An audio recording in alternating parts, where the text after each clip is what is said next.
In 1962, a Soviet physicist published a paper so dense and theoretical that his military bosses didn't even bother classifying it. They let it go public. 20 years later, that paper would help America build the most advanced weapon of the Cold War, a jet that was invisible to radar. The Soviets published the math that defeated their own air defenses. But there's another story about this plane, one involving dead bats, toxic chemicals, and a legend that the jet's designer himself believed. By the early 1970s, the Soviet Union had built a wall of radar and missiles across Eastern Europe. Early warning systems could spot aircraft 300 miles out. SA-2, SA-3, and SA-6 missiles formed overlapping kill zones around every strategic target. American B-52 bombers would be detected the moment they crossed the border. They'd be dead within minutes. The Pentagon needed something that radar couldn't see. In 1974, DARPA launched a secret competition with a requirement that seemed physically impossible: build an aircraft that doesn't reflect radar. And here's where that Soviet physicist comes back in. Pyotr Ufimtsev's 1962 paper was called Method of Edge Waves in the Physical Theory of Diffraction. Pure mathematics, so abstract that Soviet military leaders saw no practical use for it. A Lockheed engineer named Dennis Overholzer found the translation in a technical library. He realized something the Soviets had missed. Ufimtsev had solved the math for predicting exactly how radar waves bounce off a surface. Overholzer fed the equations into a computer. He modeled a shape made entirely of flat triangular panels.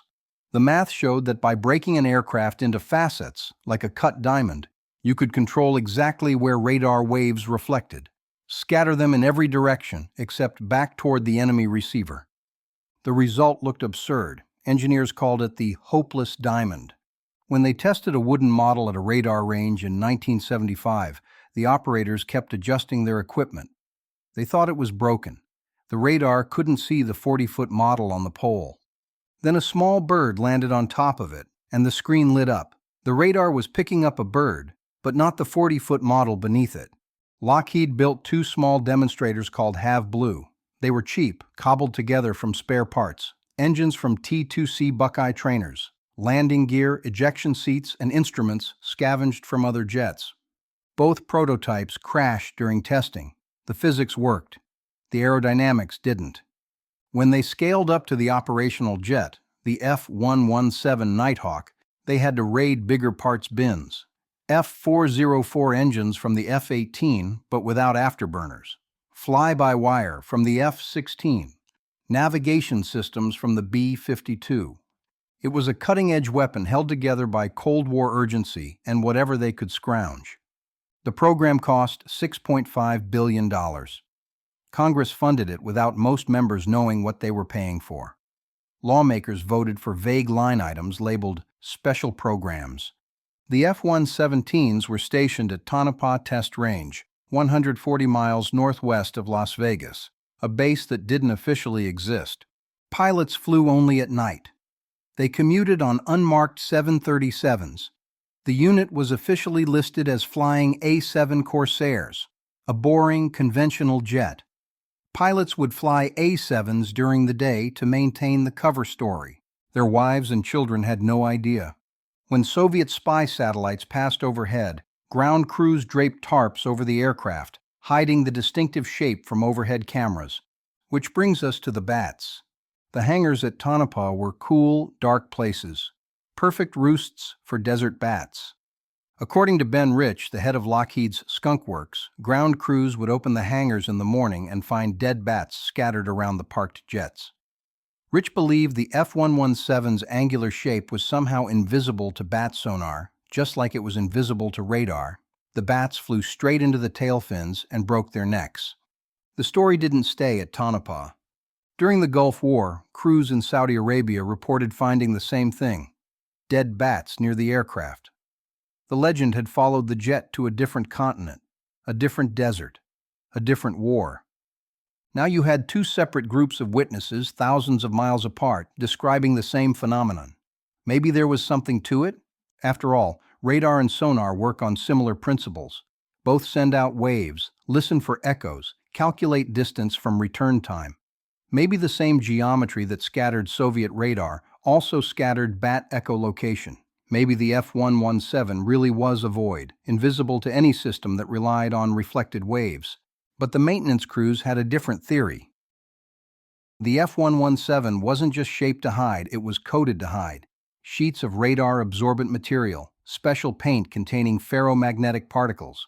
In the early days, this stuff was so toxic that crews wore full hazmat suits just to apply it. They were nicknamed Martians. When they started coating the jets with volatile solvents and glues, the fumes rose into the rafters.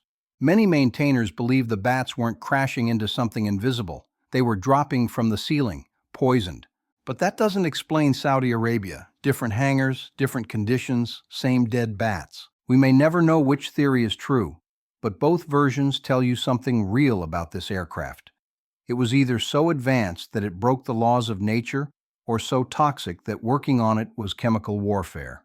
For 2 decades, the F-117 was untouchable. It flew the opening strikes of the Gulf War in 1991, hitting Baghdad while Iraqi radar operators saw nothing. Then came March 27, 1999. An F-117 call sign Vega 31 was flying a mission over Serbia during the Kosovo War. A Yugoslav SAM battery commander named Zoltan Dani had studied American tactics. He knew something most people didn't. The F-117 wasn't perfectly invisible. Old long-wavelength radar could detect a faint presence, not enough to track, but enough to know something was there. Dani also knew the jet's one moment of vulnerability. When the bomb bay doors opened, they briefly exposed the radar-reflective interior. He set a trap. He waited for that exact moment. He fired 2 SA-3 missiles. One detonated just meters from the jet, shredding it with shrapnel. The pilot, Lieutenant Colonel Daryl Patrick Dale Zelko, ejected safely, but the wreckage was recovered. According to widespread reports, agents from Russia and China bought parts from local farmers, fragments of the radar-absorbent coating, pieces of the fuselage. The secrets were out. The F-117 was retired in 2008, but it proved something that changed warfare forever. You could hide a jet from the most sophisticated radar on Earth.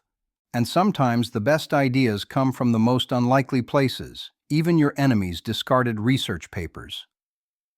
Pyotr Ufimtsev eventually emigrated to the United States in 1990. When he learned his math had built the F-117, he was reportedly amused.